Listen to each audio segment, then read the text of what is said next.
Okay, John, all yours. Okay, good evening and greetings from Germany. I've seen a few new faces here this evening. So for those of you that I haven't had the pleasure of meeting yet, my name is John Irvine. I come from Scotland originally. You probably picked up from my accent. I come from a military background, spent probably about 29 years in the British Army, and I've been living here in Germany now for about 29 years as well. So I joined this business, I think about 6 weeks ago, something like that. It's not that long ago. It's an amazing opportunity, and Derek's invited me along this evening and the last couple of weeks as well, just to throw in a quick training session just to give you some more tools in your box, if you like, to help engage you towards building an amazing business. So the topic that I wanted to talk to this evening is a topic that is probably very relevant to most people, and that's the topic of communication.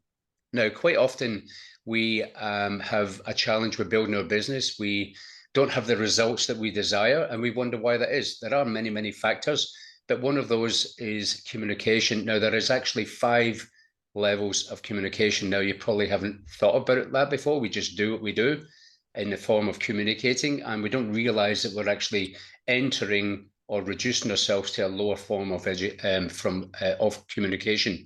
Let me start at the basic absolutely bottom level of communication, which most people gravitate towards because it's easy, but it's not very effective. And the bottom level of communication is in some form of text form. Now, that is either sending an email, text form, sending a text form, posting something on Facebook, text form. But you'll probably find that when you do that you don't actually get very many results. Now, probably you may disagree with me, but what I've found is that if you just text people, whether it be a post, whether it be a text message, whether it be an email, something like that, you don't really get much response because there's no personal touch in a text form. The next level of communication, level 2, is a voice message. Now, they're slightly more effective, but not usually that effective. A little bit better than text, but if we trust ourselves to leave a voice message, that's fantastic. So we just drop a voice message in, WhatsApp, Facebook, Messenger, whatever, and sometimes we get a response, and sometimes we don't. Really depends on the relationship with the individual that we are connecting with. The next level, which is taking us up to a slightly higher, more effective level, is a Zoom meeting or a Teams meeting, some sort of video connection. And you can have an e-meeting if it's not possible for me to connect to people in the UK face to face, unless I jump on a plane and drive out or fly across there. So the Zoom meetings, like we're doing right now, is a more effective way. People can see you. People want to connect with a person. They don't want to connect with a voice in terms of their communication preferences, and they definitely don't want to connect with a text message. People have losing the touch of that personal touch. Now, if it's not possible to connect in person, then it is possible definitely to just say, hey, listen, let's jump on a quick Zoom meeting, and at least you can see the person, you can see some body language, you can see their eyes, and it doesn't matter if their hair's done, you can see the person. Now, the next level of communication, which is really to ramping it up to a more personal level. And when I say ramping it up, it means that your chances of success in anything, including this business, have increased quite considerably. And that's when you meet in person, face to face. Now, clearly, if you live in Nottingham and somebody lives in London, that's not possible. But where it is possible, I would encourage it. And I'm talking about just say, hey, listen, what you're doing this afternoon, tomorrow, whatever, let's, get together for a coffee and just have a quick chat. Now, that has a lot more success than any other form of communication. Why? Because first of all, you're in person. People like that personal touch. People want to interact with you as a person. And if you don't know the person too well, you can get to know the person through that interaction and that personal connection as well. And the other thing as well is that during that conversation, if you are just building a relationship or you want to present your business, you can actually physically show them the app. You can physically show them your watch. You can physically show them your results. And that makes life so much easier. And your chances are pretty much up to 100% that people will download the app, Whether they, whether they do anything with the business or not is irrelevant, but your chances that people download the app are probably way up there in at least 95 to 100%. The next level above that, the fifth level, is when you actually physically go out for a meal. Of course, this isn't the kind of business we would go out for a meal, but it is the kind of business because we're in a people's business. And we're in a people's business, building relationships is absolute paramount. So going out for a meal with somebody is the highest form of communication. So that being said, we've just explored the 5 levels of communication and how that affects our results. So why do people gravitate towards the so I'll answer your question in a minute, Lars. Why do people gravitate towards the easier ways, like posting all day on Facebook, sending, text messages or whatever? Well, it's easy, but it's generally down to fear. Because, nobody likes rejection.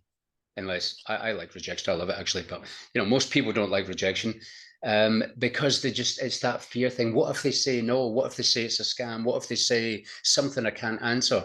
But see, here's the thing: is that you only get good at what you get good at by practicing it. You see, here's an analogy. Let me see. In fact, I'm going to do a bit of an interaction here. I'm going to ask Derek. I'm going to put Derek on the spot. Now, I can't do an illustration here, so just have a look at my hands. If this hand here, my left hand, is success, and my right hand is failure, Derek, which one do you want to avoid, and which one do you want to move towards? I want to move towards your left hand, which is success. Okay. Yeah. Antje, I'm going to put you on the spot.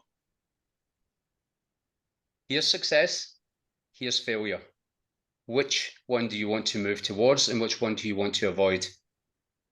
I want to move towards the success one, which is wherever it is. Right, okay, this is success, this is failure. Okay, I'll take the success one. Great. I have got some good news and I've got some bad news for you. You're both right, but you're both very wrong in terms of avoiding failure. See, this is where pretty much everybody, unless you actually understand the concept of success and failure, where people fall short. You see, everybody wants to move towards success. That's clear. I mean, if you came across somebody who wants to move towards failure, avoid that person and move on to the next one because they're just not going to be beneficial to your business at all. Let me just explain that. Let me break down why that is fundamental, because we all want towards move towards success. We all want to avoid failure. But guess what? There's a saying that iron has to go through the fire to become steel. And that if you want to move towards success, guess what? The model of success and failure, you need to swap the failure round and put it in the middle and put you on the opposite side, because you'll never, ever, ever get towards success unless you go through failure first. That's where we become steel. That's where we grow. We make mistakes. We have personal development. We learn how to cover objections. We do lots and lots of things by going through failure first. So don't avoid failure, embrace failure. And you'll find that success will get closer and closer and closer as you grow, because success will follow you when you personally develop. You need to become first before you become successful. It's not like successful and then I'll do the personal development thing afterwards. You need to become that person first that deserves success, that will achieve success, that will embrace success. So just understand that. Don't shy away from failure. Take it as part of the journey towards that place that everybody wants to get towards, and it's called success. So I hope that makes sense. Lars, you had a question. I've got a couple of more things to say, but I'll just take some questions at this point. Yeah, it was just that your Scottish dialect made it impossible for me to understand the fifth point. Tell me what you said. Okay, the fifth point is when you meet in person, when you go for a meal together, and you're not just going for a coffee, you're actually sitting down in the restaurant. That was the fourth point, to meet. Oh, no. The first one was text. Yeah. The second one was voicemail. Yes. The third one was Zoom or Teams. Yes. The fourth one was going for a coffee together. Okay, coffee, yeah. Yeah, and the fifth one was like a restaurant. That's the 5 levels of communication. Yeah, okay. I missed meal. Yeah, I see. Good, thank you. Okay, pleasure. Any other questions at this point? I must be doing a good job then. Okay. Yeah, you're doing good. You're doing good, John. Yeah, so I was just going to say, there's a nice little book if anybody's aware. John's probably aware of it, by Les Giblin, called "Skill with People." Tiny little book. Yeah. Brilliant. It's like a little Bible. You can actually carry it around with reference points. It tells you exactly what percentages are the most effective communication. And, you know, in a nutshell, basically 80% of communication is non-verbal. So that's why when you're sitting in front of people, that's when basically, body language is the big key here. So if you're sitting in the same room as somebody, talking to somebody, no amount of text, messages, emails, or anything can make up for that. So, 80% of communication is non-verbal. It's literally sitting there in front of somebody. So, but let's it's a good point. But the other thing about text messages as well, unless your command of the English language or whatever language you're writing in is absolutely on point, that just takes that slight word for a massive misunderstanding to take place. Where you're trying to say some things, they interpret another, and there can be a lot of misunderstandings happening. It also doesn't take into account people's basic personality traits either. So when you're texting somebody, if you're texting a person of a certain kind of personality trait, you could send exactly the same text to somebody with a different kind of personality trait, and they will put a completely different meaning on it. So that's why it's important to understand who you're talking to and where they're coming from, what their basic build up, if you like, is the thing. So yeah. Yeah, I mean that's a good, that's a sort of advantage. Yeah, I use the DISC model, the DISC. That's the one. Yeah, and it's easy to find that out about people. Yeah, Robert Rome. I mean that's a subject in itself, but it's interesting to cover. Yeah, Robert Rome, isn't it? It's that one. Actually, yeah, good one. That's one. I actually met the man years ago. Met his disciples and all the rest of it. So many meetings. Derek's probably bumped into those people at our meetings back in the days, in the Amway days, or IBS. Yeah, so brilliant. Yeah, so I have another experience with these 5 points, and if you want to ruin any romantic relationship, you just start to argue with messages. So if you argue with a friend or with a romantic partner or something with messages, that it's absolutely certain to go wrong. Oh, absolutely, yeah, for sure. Yeah, I mean, listen, see, the thing is that we can't control the result, but what we can control is the activity. See, the result will be the result, whatever the result is. That's just something we can't control. So when people set goals, I'm going to talk about that I'm going to look at goals from a different angle in a minute. But when people talk about goals, it's usually money orientated or whatever it happens. It's usually a material goal that people are going for. I mean, there's more, higher purposes and higher levels of goals to go for that engage your internal motivators. But, let's just say the money things. So if you say, I want to earn, I don't know, £1,000 per month in the next 3 months, as an example. Okay, fine. But can you control that £1,000? No, you can't. The good result will be the result. But what you can control is the activity. So when people set goals, people say, right, I want to earn, as in this example, £1,000 in the next 3 months. Okay, fantastic, great. Okay, so how are you going to do that? Well, a lot of people get lost there because I'm just going to speak to a lot of people. Well, define a lot of people. I mean, what we're talking about here, you're going to speak to one person a day, you're going to speak to two, whatever. So you really need to get that squared away. You need to get the activity squared away. And this is knowing your ratios, because when you start to do a certain amount of activities, let's say you speak to 10 people and one person joins your business, already ratios are starting to appear. You speak to 10, one joins. You speak to 10, one joins. You get better, you speak to 10, two join. That's your ratios and your statistics. You need to know your ratios and your statistics. And that way it's a done deal. You know the exact amount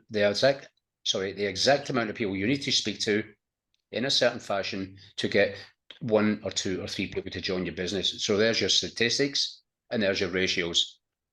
So when we actually do speak to people, I've just covered the 5 levels of communication. So you know that communication level 1 and 2 don't really bring that many results. Level 3, we're starting to ramp things up when you get on a Zoom meeting with people. And when I connect with people, I say, hey, listen, you know, rather than try to explain this, I'd like to get to know you better as a person. Let's hop on a Zoom meeting. It's that easy. Oh, well, I feel shy. It doesn't matter. Remember, success and failure. If you want to get good at Zoom meetings, do lots of Zoom meetings. That's it. If you want to get good at speaking to people in person, do lots of speaking to people in person. That's how we grind. That's how we sharpen our axe. That's the process of moving towards becoming, so that we can get the results. So talking about goals, so we've just spoken about goals. Okay, I want to earn £1,000 in the next 3 months, and I need to speak to X amount of people. I'm not going to go into, you know, daily methods of operations and what to do and stuff like that, but I want to look at goals from a different perspective. Here's a simple question for you. When you speak to an X amount of people, let's say you speak to 10 people, do the majority join your business, or do the minority from 10 join your business? It's always the minority. You might only get 1, 2 if you're really good, 3 or 4 maybe. But generally speaking, new people have 1 to maybe 2 from 10, if you're lucky, that will join your business. So if we're not comfortable with the actions that it requires to move towards our goal, let's turn that around and let's look at goal setting from a different perspective. Now, I didn't invent this. I actually stole this, or borrowed it, if you like, from a guy called Ray Higdon, who's done some incredible success in the industry. And there's actually a book and a CD series. It's actually based on sales, but he co-wrote the book to reflect that part of it in network marketing. And it's simply called Going for No. Now, this has actually been tested. It's not just some sort of theory. It's been tested, and it was tested in the sales field. I'll give you the story very, very quickly. There was an insurance company, a big insurance company, that had this problem. Their sales reps had an average of 2.5 sales per rep per month, and it wasn't enough. They had to up that. So they paid this large amounts of money for this consultant to come in and find this big problem. The consultant came into the business, to the insurance business, and says, well, it's easy. He looked at the problem and he said, it's easy. He said, well, no, it can't be that easy. We paid you big money to find a big problem. He said, it's not a big problem at all. It's actually quite simple. In fact, I'll prove it to you. He said, give me a cross section of from your worst to your best salesman for a day, and I will prove it to you that this works. And what he basically done was he took a cross section of the worst people, or the worst salesman to the best salesman. They went into an area where there was no relationship, there was no leads, there was no nothing. It was cold contact and knocking on doors, selling insurance. And they basically just got to the point, they knocked on the door and said, are you interested in buying insurance? No, get to hell out of here. No, leave me alone. Don't bother me. It was no. But at the end of the day, they would get to a door and say, would you be interested in buying insurance? Well, actually, it's a good point, because my husband and I were talking about insurance. Come on in, have a coffee. The ratios from 2.5 went up to an astronomical amount. And what happened there? The moral of the story is they just went for no. They didn't beat around the bush. Hello, how are you doing? How's the kids and how's the weather and all this sort of stuff? They just asked them the question, are you open to a side project? In this case, it was, are you open to, buying insurance? They just say to people, so go for no. This is the challenge, is that when you go out tomorrow into the marketplace and you start reaching out to people, you don't want to just hit them over the head with this. I mean, depending on your relationship, but all you want, this is the bottom line, regardless of how you go about this, your bottom line is you want a decision. Now, any decision outside of yes is a no. And a no might come in the form of, I haven't looked at the information yet. My dog was sick. My tea was on the table. My boss called, whatever. Anything that is not a yes, take it as a no. Now, just a quick tip on the no's. If you send some person information, you follow up them as scheduled, and they give you anything else apart from a yes, then take it as a no/not yet. Now, let me just break that down for you. When you ask them, did you ever look at the information yet? You know, we mentioned that we get together, and they said, excuse. That is a not yet. It means they're preoccupied with something else. They didn't have the time, so it's not the right timing. So just ask them the simple question of, okay, that's fine. Listen, you're obviously preoccupied right now.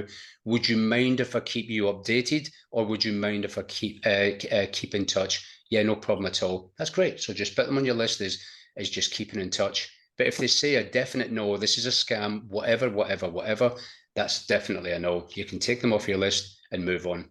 Does that make sense? Yes. And that's it. It's really simple. And after that, it's just a case of taking steps towards action. Now, just in closing, you need to manage your expectations. People have these expectations of doing huge things. That's great if you can do huge things, but if you can't manage your expectations, take it in bite-sized chunks. Now, this is what success is like. Success loves consistency, and consistency always beats intensity. What I mean by that is that some people will go out and just go crazy one day and contact, I don't know, 20, 30, 40, 50 people and then do nothing for 2 or 3 days. That's intensity. Success doesn't do intensity. Success likes speed, but it also likes consistency. So if you can't manage to do 20, 30, 40, 50 people per day, break it down into a number that you can consistently manage. And if it's only reaching out to 5 people per day, every day, then that's manageable. You shouldn't be stressed. It shouldn't get you sweating. It shouldn't get you frustrated. It should be a bite-sized chunk that you can consistently achieve each and every day, because what you're doing there is you're planting seeds. Remember, we said about some people will, some people won't. It's not the right time. It is the right time. Whatever. You'll never find that out until you actually have that conversation with the person. We have our 5 levels of conversation. Try and up the ante to a level where you feel comfortable with, but get uncomfortable with the next level and move up to that next level. So if you've just been texting or putting posts on Facebook, and by the way, posting Facebook, hardly anybody will respond to that. Why? Because Facebook don't like normal posts. They won't show it to that many people. Facebook like paid ads. So when you put a Facebook post into a group that's got 30,000 members, the chances are that only a small percentage of those people will actually see that post, because Facebook want you to pay for the ads. So don't think that when you put a Facebook post out there that the whole community is going to see it. They're not. And it's a text form. You can throw a post out there and have an unnamed individual perhaps respond to it. I've had that, but don't count on it. Count on what you can do comfortably or slightly uncomfortably every single day, and do that every day consistently, persistently, and you'll be planting seeds and you will get your people. Monitor your activity, understand your statistics and your ratios, and then it's a done deal from that point on. So if you get any questions, that's me done. Thanks, John. Good stuff. Okay. Yeah, I was going to say, so you talk about I mean, just about anybody you see as successful, you can guarantee they failed their way there anyway. So that's an important point. Absolutely. I mean, that's just the key to success. I mean, if you look back at so Edison, I mean, he tried 1,000 times to make a light bulb work, but the only thing I thought of was his success. So he never considered himself as having failed 1,000 times. He just found 1,000 times it didn't work. So you have to develop that kind of thick skin, I think. And I remember I learned a lesson years ago, back in the 1990s. My brother, a very successful salesman, all kinds of things, double glazing, flipping, you name it, he was into it, all sorts of sales. And I went out on had a fish round, frozen fish round, and every door he knocked on, he said, "That's 50p earned." He didn't care whether it was a no. If somebody slammed the door in his face, I just made 50p, because he knew if you knocked on 100 doors, overall he'd get about £50 worth of orders. Yep. So every door he knocked on, regardless of whether somebody said no, go away, slammed the door in his face, he said, he just come away with a smile and said, "That's 50p. I've just learned. Well, that's the mindset thing. But the thing is that is the what he was. I mean, he understood the power of ratios and statistics, ratios and his numbers. But basically, what he was incorporating, whether he'd done it consciously or unconsciously, that he was not. He clearly wasn't emotionally attached to the result because he saw it as being 50p each time he knocked on the door. Because what we tend to do is when we get a no, we think, oh, it's me or it's the business or what did they think? And what we need to remove the emotion and almost flat line. If somebody to me says yes or no, I am almost flat line. It doesn't even move at all to say yes. Of course, I'm happy for them, but I don't get excited. Oh, wow, somebody's joined my business. It's a flat line. It's fantastic. Let's get you onboarded, get you started. If they say no, fantastic. Let's keep in touch or whatever. My brother, because you'll understand this, John. I don't know if anybody else would understand if they've not read the book, but according to the disc profile, my brother was a high red. Yeah, and so that meant it was my way or the highway, and he was very thick skinned, so it didn't really bother him. Whereas a high red, I'm quite a high blue. I'm more blue than anything else. So things like that might affect me more. But with him, he just didn't care. He just ploughed on regardless, And me, I think after about a dozen no's, I'd have gone, oh, that's it, I've had enough of this. No, I'm the high red guy. I don't. I can tell that, John. Once you get used to it, you can tell people within 5 minutes really basically where they are, where they're coming from. So it's very clear you're definitely on the task orientated side of that. Oh, I don't mess out. I don't take prisoners. I wanna add something here to the level of communication, because such a high percentage is not verbal, and then often we get scared and we don't know, but it's not true. The communication is non-verbal, and you are perfectly equipped and capable of taking part in this non-verbal conversation, because we all had it that we think about a friend and the friend calls. We think about something else and we meet that person coincidentally, or we walk into a room and we look at somebody, I don't like you. Or we know when somebody is lying, So we can use that non-verbal part of communication, whether we see the person, whether we are in touch with them, or we just thinking about them. It's a way of energetic connection that goes all over the world. It doesn't matter. It's beyond time and space. And I want to encourage everybody, when they send a text, when they send a message, just to take a moment. Is this the right time? Yes or no? Because you probably have had it that you send a message and said, I shouldn't have done this. I should have waited. And that is the non-verbal conversation that you are part of, but that you are not listening to, if you know what I'm getting here, right? I mean, you listen, it's non-verbal, but it's so, so, so important that before you text, before you send a message, you just think for a moment, is this the right time? Yes or no? And then you go with that answer. You don't rationalize it. You don't say, yeah, but I still need to send 5 messages. If it's a no, don't do it. If it's a yes, don't procrastinate and make another cup of tea. So you can use the power of nonverbal communication very well for your advantage. Can I just interject there? That's really good, Angie, what you were saying.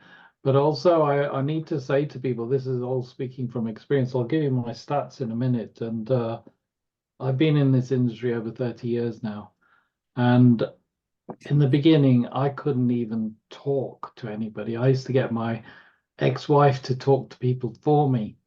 I remember once I went on stage at a conference at Wembley, in fact, and there was about 1,500 people there or more. And I was asked to say something, and I couldn't even say anything. I couldn't open my mouth. And so my wife had to speak for me. And I just couldn't talk. I was just stage fright. And, it's then that I learned that if you're going to conquer your fears, you really need to work hard at doing the things you dislike. And all the things that were my weaknesses became my strength.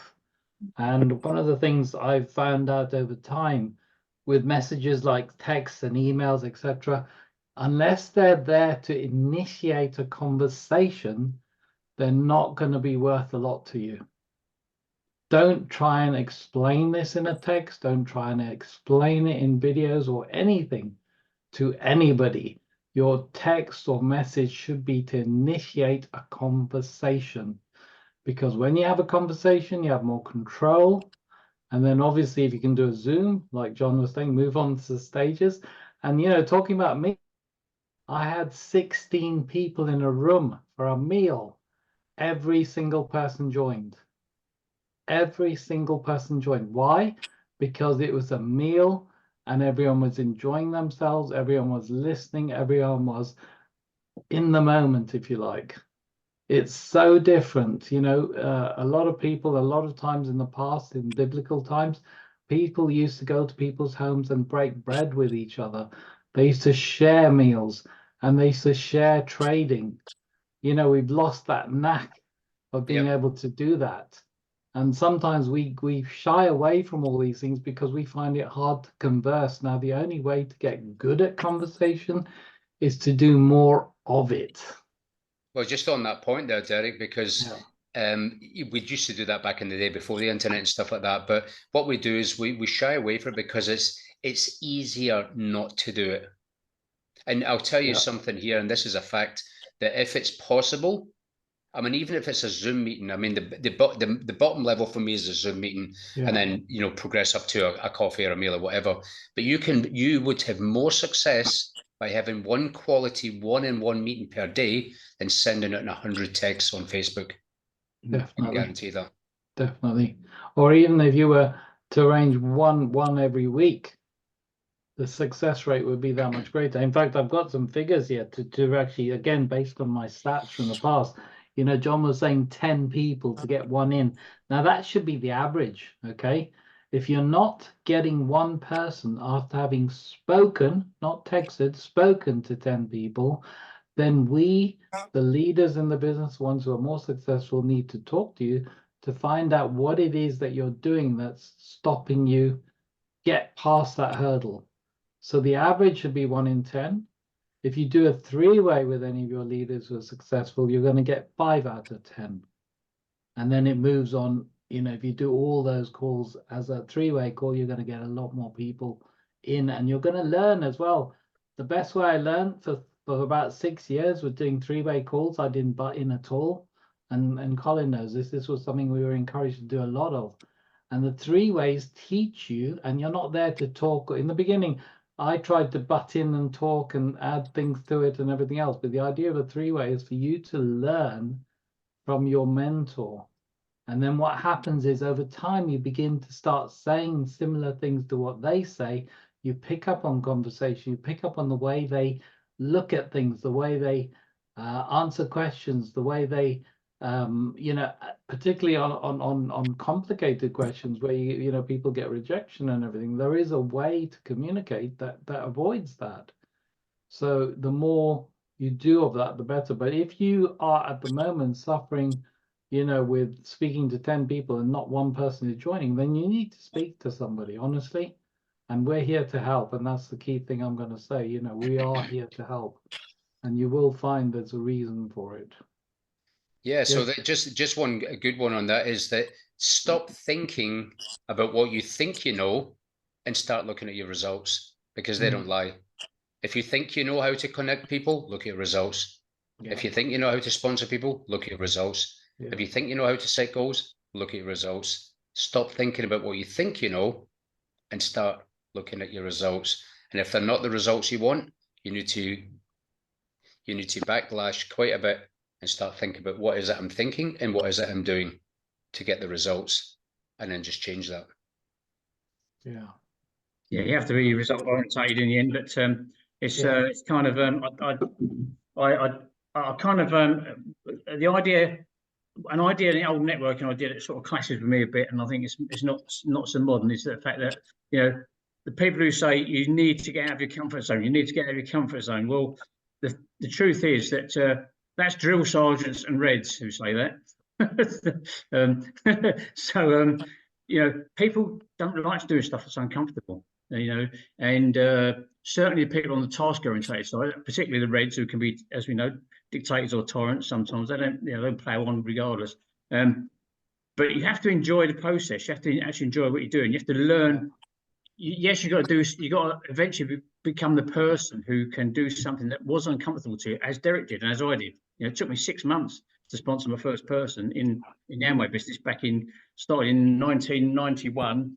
Yeah, 6 months. So it took me before I even sponsored one person. That phone, the old-fashioned phone, it weighed about 50 pounds picking up that thing. I couldn't do it. You know, I couldn't do it, and I had to learn to be comfortable with it.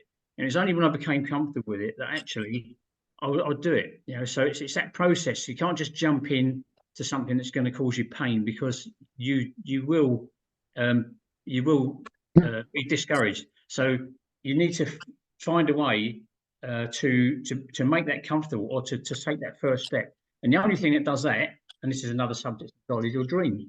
You know, if the dream's big enough, the facts don't count. And if you've got a big enough dream, once you get that, suddenly all those things that became a massive obstacle to you, or were an obstacle to you, are not such an obstacle. You always find a way around, you know. So, you know, as I say, when a student's ready, the teacher would appear, and that's exactly the way it was with me. You know, I just didn't have a big enough dream back then, you know, and simple as that. And suddenly something clicked. 6 months in, we decided I needed to do something, and all of a sudden I just started, you know, a little bit at a time, and I had to actually literally, you know, those of you that might be scared of making that first move, I had to literally, couldn't just go into a big spiel on, you know, an inviting technique. You know, I had to first of all just learn to say hello to somebody on the street. If I met somebody, just say hello, and the next time I'd say hello, how are you? Hello, nice day. You know, it can just expand it a little bit, and it took me so long to get to the point where I could actually have a conversation with somebody. And as Derek said, that's the important thing. None of this social media, you know, whether it's text, emails, whatever, none of it works. None of that works. Facebook, you know, the only goal you should have the only reason for doing any of that is to get somebody to have a conversation with you. That's it. That's the first step. You know, there's no kind. You can't send them videos, messages, whatever. That's going to be very effective. But here's a good one to get you out your comfort zone. Go up to a complete stranger, and this takes a lot of confidence. Go up to a complete stranger and say, "Can you give me £10, please?" They're like, "What? Are you kidding me? What? Get it? What?" And he says, "No, actually, I don't need your money. I've got enough money. I'm just increasing my confidence." Oh, really? So, and then you get into a conversation. I mean, it just, yeah, well, it is, I'm building this business, and, you know, I'm a shy person or whatever, I'm lacking confidence. So I just wanted to build my confidence by this exercise. So I hope you don't mind. I don't need your money. It wasn't about the money. It was just about building my confidence. Oh, that's amazing. So what are you doing? And you get into conversation. You have to be quite brave to do that. I don't even know if I do. No, I'm telling you, I do it. I want to put a spanner in the works here, okay? Because I don't believe from the bottom of my heart that getting out of your comfort zone is going to get you anywhere. Because when you're out of your comfort zone, you are in survival mode, you are stressed, you're not thinking straight. And people, 90–70% non-verbal conversation, they pick it up. They pick it up. So I believe in the approach that you expand your comfort zone, but you stay in your comfort zone. And it actually goes with what John has been speaking over in the last couple of sessions. I think you're right. You become comfortable doing things that were harder for you. Exactly. And there's a huge difference. There's a huge definitely. difference. And the key here is that, backtrack last week, 2 weeks ago, you look at your motivation, why you want to do that. And when you're really connected with your intrinsic motivation, that is when you're in your comfort zone, because this is what you want to do. And then all of a sudden, the thing that scares you the most is all of a sudden doable, right? You're still going out and speak to people. You're still honing on your skills, but you do it from inside your comfort zone because you're feeling good. And what are you? You are irresistible to people because you're happy, you're relaxed, you're not trying to get them. There's no target, there's no chasing. you hear what you know what I'm getting at. Oh, definitely. I mean, what you're saying. That's really exactly there. what I just said. That's exactly what I just Yeah. said, Angie, wasn't it?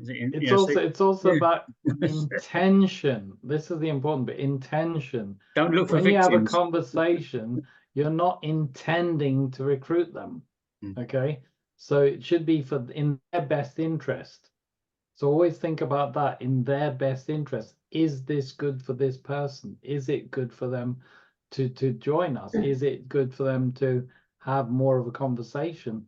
And if you think about it from that point of view, then you're always thinking about them, not yourself. And if you start thinking about others before yourself, it becomes a lot more comfortable. And I always say to people, you know, pretend you're in your living room talking to somebody, pretend you're talking to your friends, get comfortable with talking. And this is why I encourage people, and we actually do exercises on this, to actually converse with people on a regular basis, so you get comfortable with conversing, because some people haven't had that opportunity. Some people have never had there's a that. fantastic book on that, Derek. It's called Question. I can't remember the author, but it's called Questions Are the Answers. Alan Pease. That's the one, You know, Alan all the Pease. authors And that is are great, always because always make it about them. Always make it about them. And Yeah. it's like Derek Yeah. says, is you're not looking to have a conversation to recruit somebody. You're looking to have a conversation to see if there's a sale can be made. I don't mean like selling them something, but can we approach them about business? You'll only find that out if you ask the right questions, you'll get the right answers. But here's just one tip, because I've got to go now. I've got another meeting starting. That here's a nice, comfortable way to approach people without actually asking them. And a friend of mine, Robert Hollis, he's a top earner in the industry, #1 in his company, made over 60 million, helped over 50 people become millionaires. He's been in the industry for 35 years, and he's done it with using this phrase, and only this phrase. He has a conversation with people, and then once they get comfortable with each other, he asks them a simple question, and he says, listen, Colin, I wonder if you can do me a huge personal favor. I'm helping this company expand, and we're looking to, and this, I've just reworded this slightly to associate with their business. I wonder if you can do me a huge personal favor. I'm helping a company expand, and we're looking to help some people improve their health and make some extra money. Can I send you some information across? And I'll guarantee that once you've listened to the information, that you'll know some people that we can help. Yeah, sure. Now, have I asked them to join my business? No. Am I trying to sell them something? No, I'm nothing. They're like, yeah, sure, I'll do you a favor. You sit, and if that person is open, you get back to me, follow up, and they say, well, did you? Yeah, I listened to information. Do you know anybody, people that we can help? Well, actually, me. Oh, really? What? That is so effective. And Robert Hollis has made over $60 million by doing just that. Yeah, and that's a key thing, I think, as well. When we're coming back to what Angie was saying as well, the fear of, fear of rejection is that's the biggest drawback for anybody, really. And I think if you use third parties, that's a really good way. If you can go to somebody and say, look, usually these people are on your A list, if you like, the people you might be frightened of speaking to, those people will be more ready to join your business than you might have thought. And the best way if you're frightened of speaking to somebody, a good way to tackle them is what John was saying, is just to just say, look, you're obviously real successful, so you need to edify them a bit and kind of speak tell them what they want to hear, and just say to them, look, do you know anybody who would like to be monitoring their health and earning money at the same time? I'm sure you must know people like that, and as John said, a lot of times if you do that, you'd be surprised. People will go, actually, yeah, what about me? Did you not think of me? And you can do that at any level, really, to anybody. Just ask for referrals, and it's good. It's, using sort of third party, if you like, and that's a really good way of contacting people, especially people you're scared of speaking to, or people you don't know that well. Ask them. Ask them for referrals, and a lot of time they'll come back to you and say, yeah, actually, me. What about me? Because people don't like. It's the fear of missing out as well.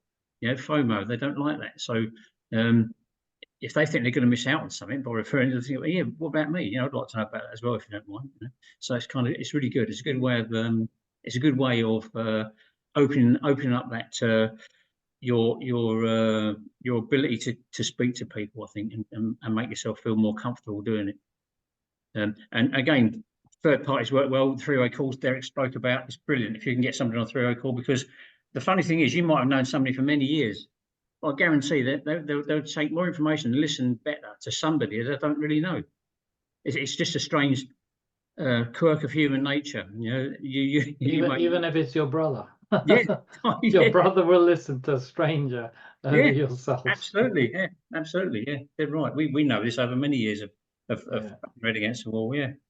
I've posted that in the chat, that phrase there, for anybody want to copy, because it's really, really effective. Thank you very much, John. Are you all right for time? Yeah, well, yeah, I've got 4 minutes and then I'll have to head off. So if you want to take advantage of me for 4 minutes, I don't mean that. No, that was really good. You know, just to make sure we're on That track. wasn't communication-wise. That wasn't worded very nice. No, I am a he him, so make sure we're clear on that, okay? Can I just make one little quick comment, guys? That I think there's so much truth in what Colin was saying with the personality types, and you can say something to one person, and if they're a yellow, it can really make them feel intimidated, and yet a red will be like yay, or vice versa. And Colin, don't you do a training or something on all that? Yes, I was actually paid. I was paid many years ago by a company called Clean Easy, if you remember those. They actually paid me to. I was in Clean Easy. Oh, everyone did that one. That was the worst.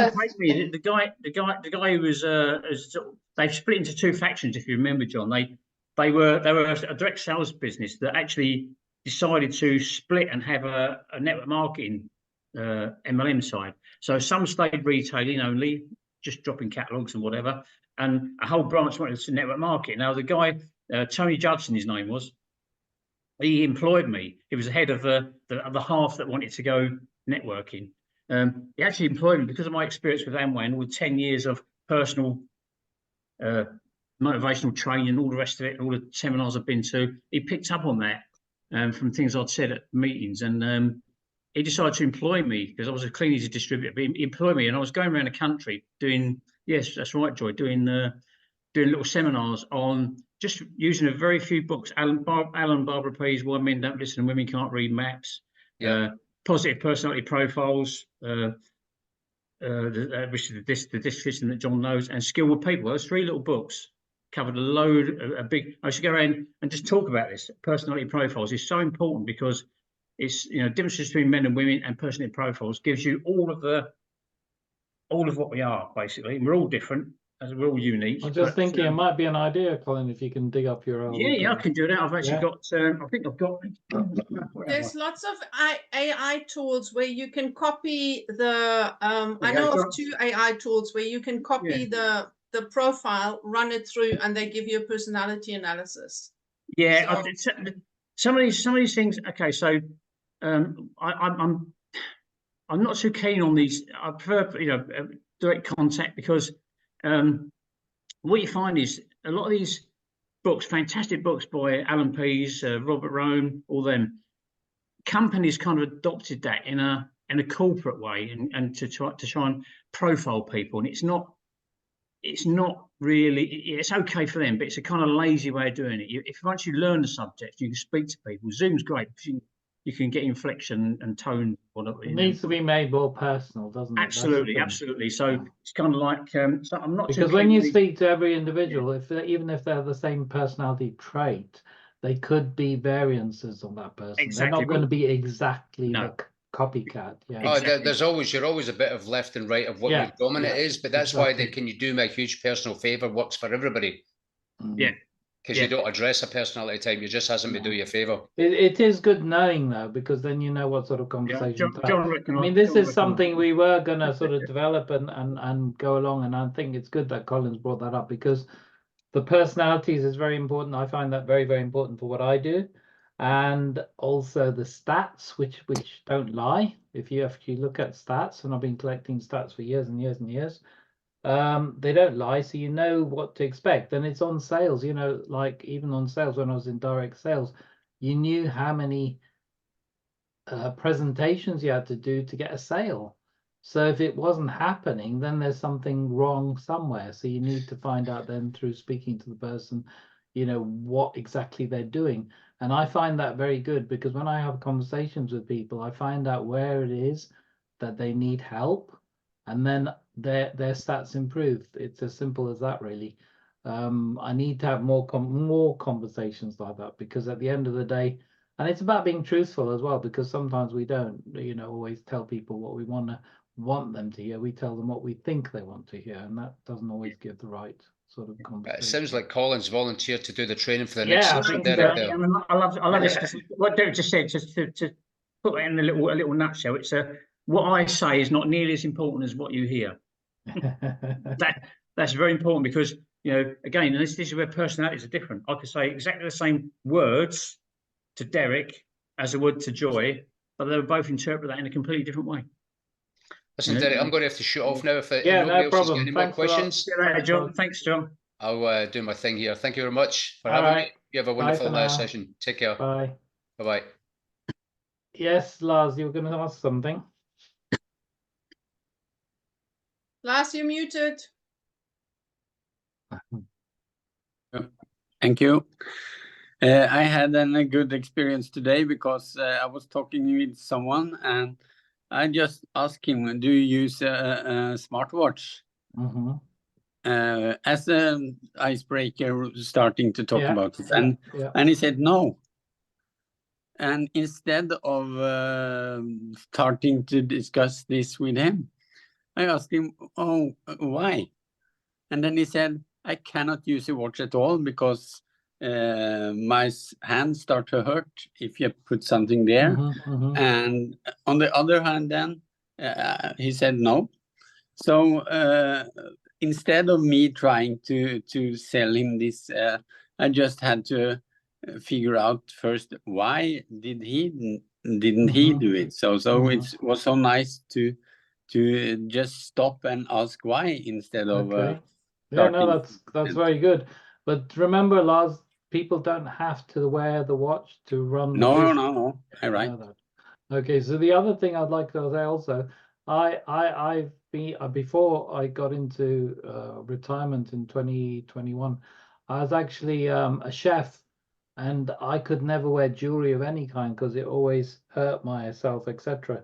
And even with the watch now, I've noticed I'm actually getting some bruising. So what I'm going to do is get a metal strap, because I think metal was always better for me than this plastic strap. But the main thing I was going to say was that there's always a way around, like we said. But then I tend to approach, and this is just me personally, and this is where I was just going to give you my stats actually. So I tend to approach every single person from a health monitoring point of view. I don't even talk about the money. In fact, they don't even see the presentation sometimes till after they joined. So that's how I've done it. But I've talked about it from the health monitoring side, and you can share these stories with people, how it's helped me, how I've used ECGs to take to my doctors. The doctors have accepted it, even the ambulance, when the what do you call it, paramedics came, they accepted my ECG from my print off. So it's just showing the level of standard that we have with it.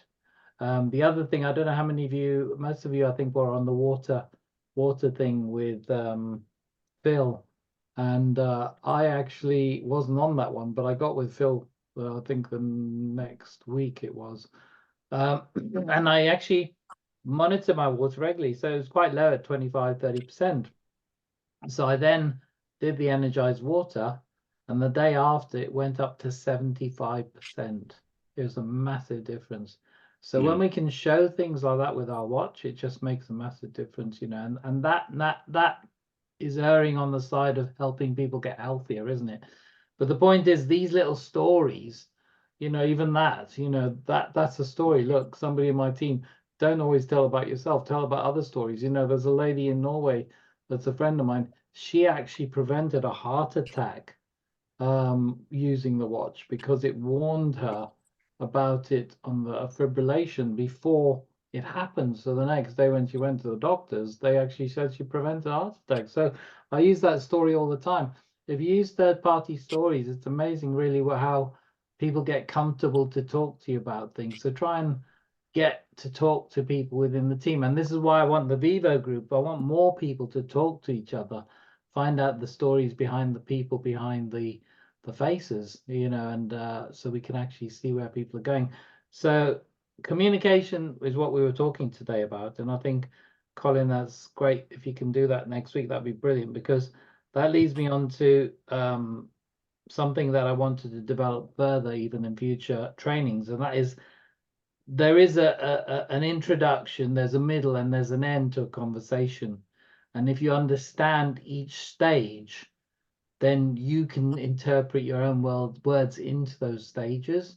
So I'm going to be covering that, because it's very important to understand how others think. There's an old story, and I'm not sure how many of you seen this little video, but there's a little video about communication, and there's a German U-boat going in the sea, U-boat submarine, yeah. So it's going through the sea. I'm making sure I say the right words, because some of you might not know what a U-boat is. So I'm making sure I'm trying to make it comprehensible for everyone. So there's a submarine, German submarine, and there's a ship above, and this was during peacetime, not during the war. And the ship above was run by the English.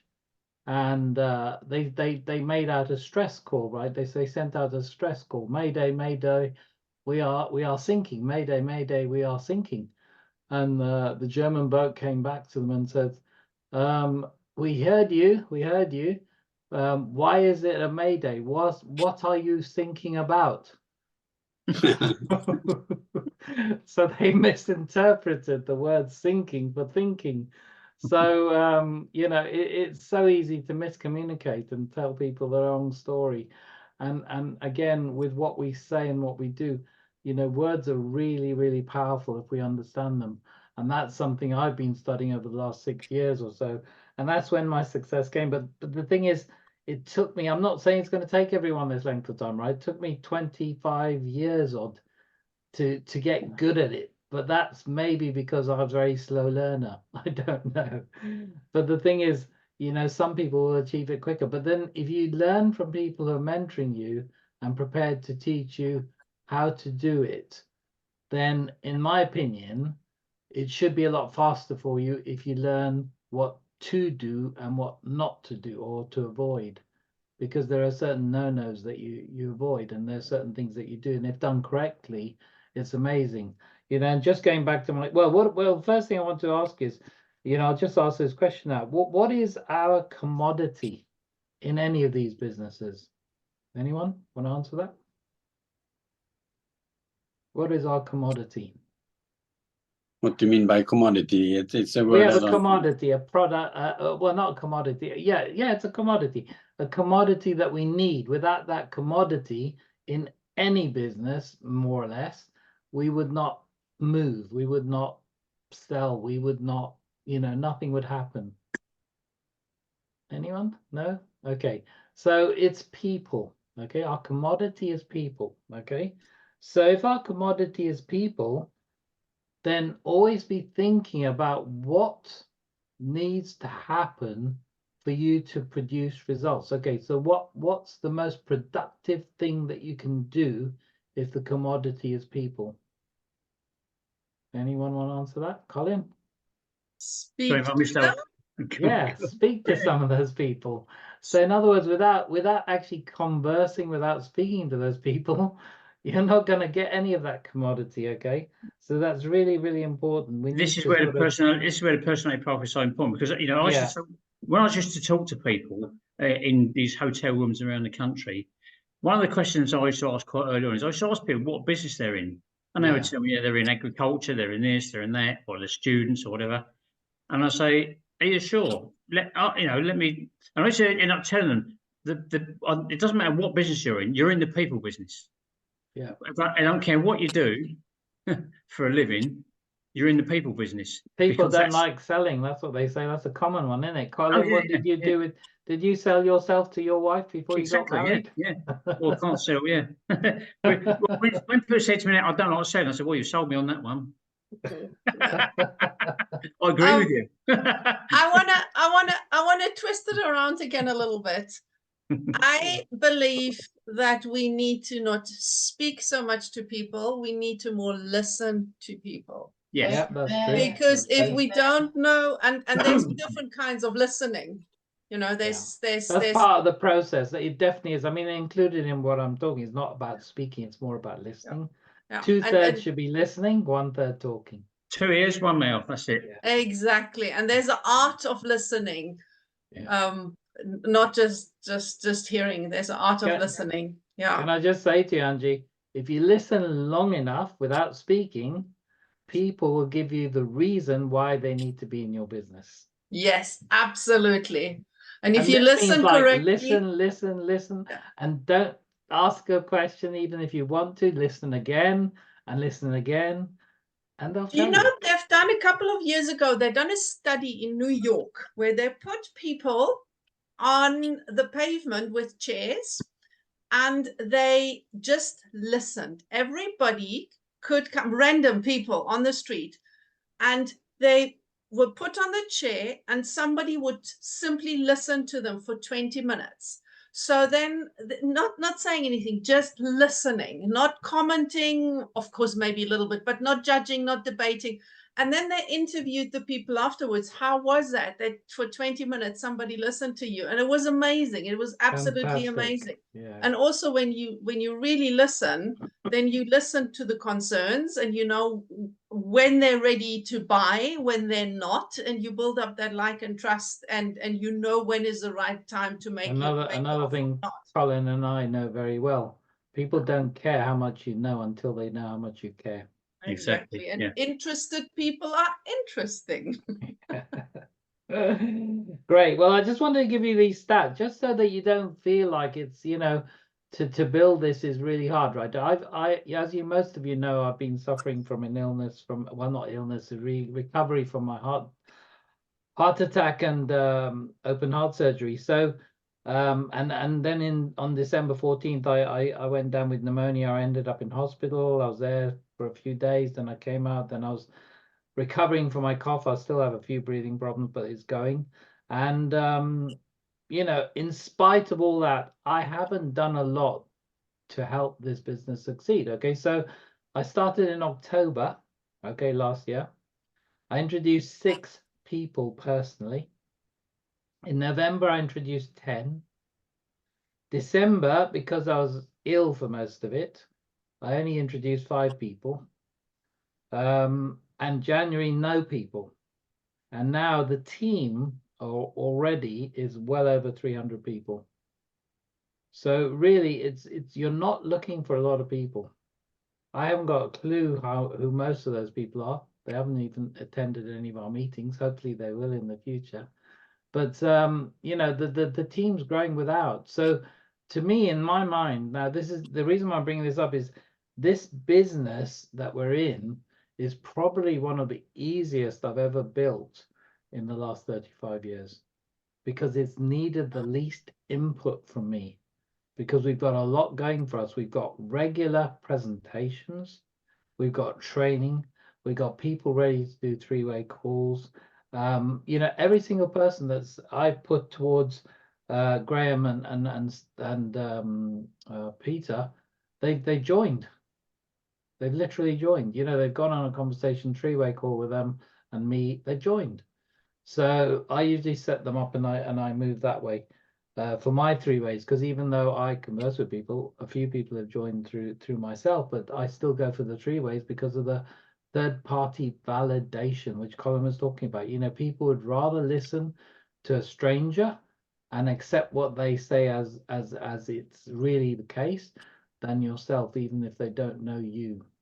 So it doesn't have to have anything to pay you. An important part of that is edification as well. So Yeah. you know, if you get your upline or your mentor or whoever that is to do a 3-way call for you, the worst thing you can do is to de-edify them. So, and the best thing you can do is edify them, regardless of the fact you may have had a little row with them beforehand. It doesn't really matter. You need to edify them. So explain what edifying is, Colin. Well, that means so de-edification would be something like this. I would say, like, okay, here's Derek Tellis. He's really knowledgeable out of business, and since he's had that drink problem, he's been so great with me. Blah blah blah blah. Okay, and what do people remember?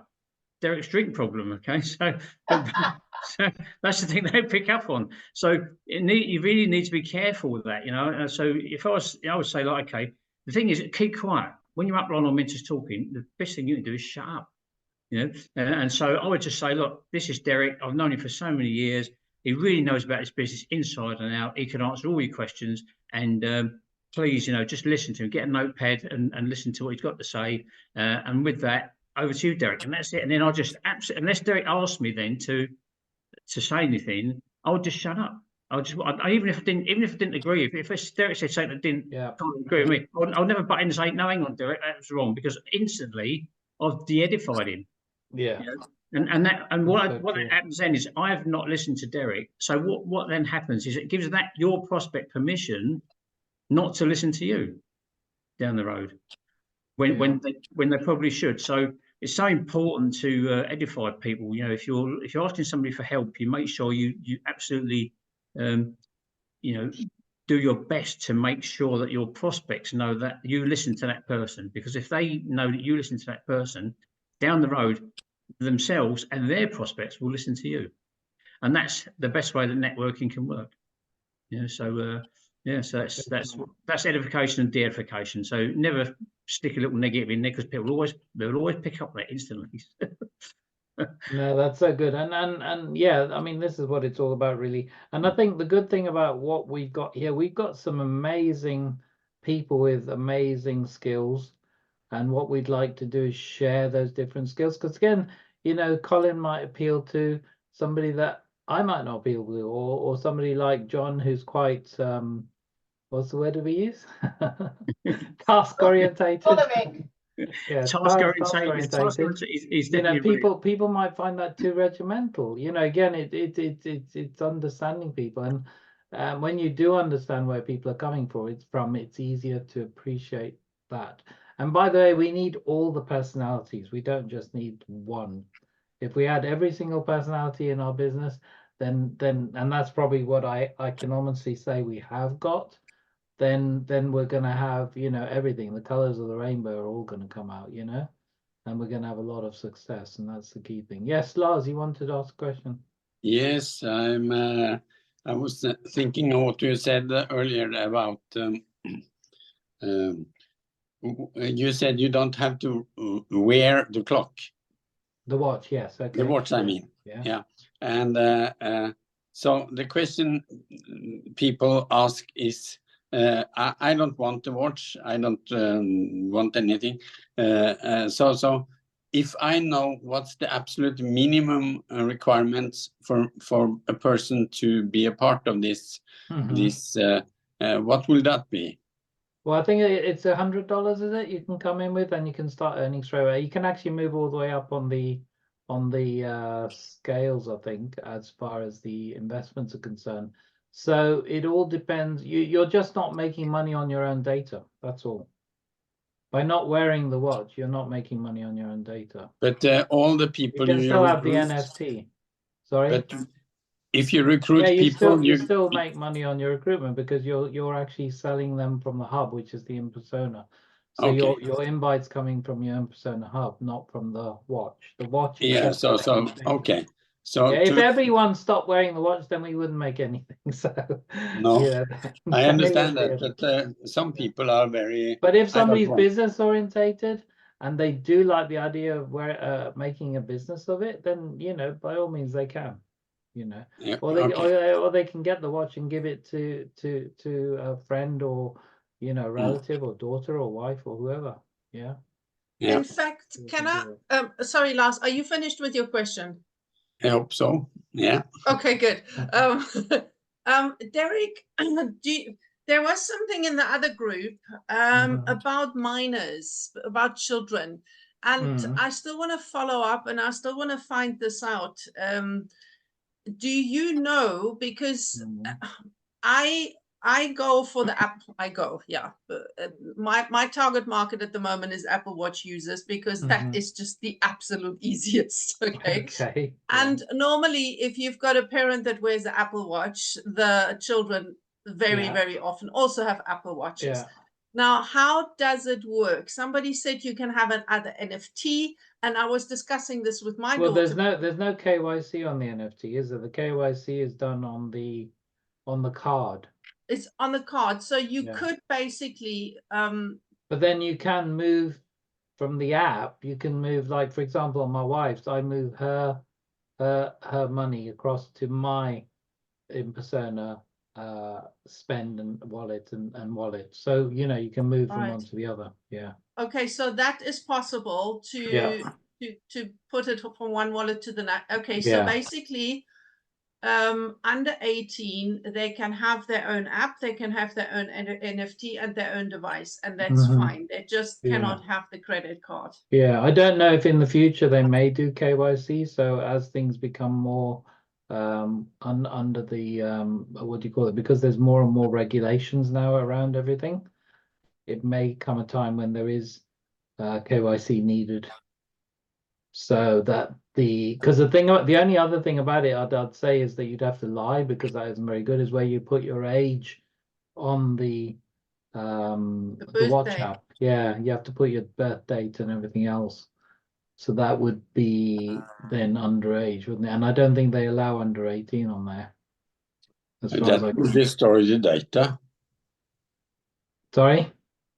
If you put the wrong age, it will the data. Yeah, will it'll be the wrong data. Yeah, that's why I'm thinking there might be KYC around it eventually, because they'll need to be proven ages of the people that the data's been collected on.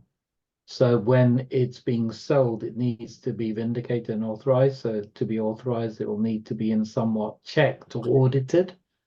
So that's the only thing, and I think I'd be a bit worried about that.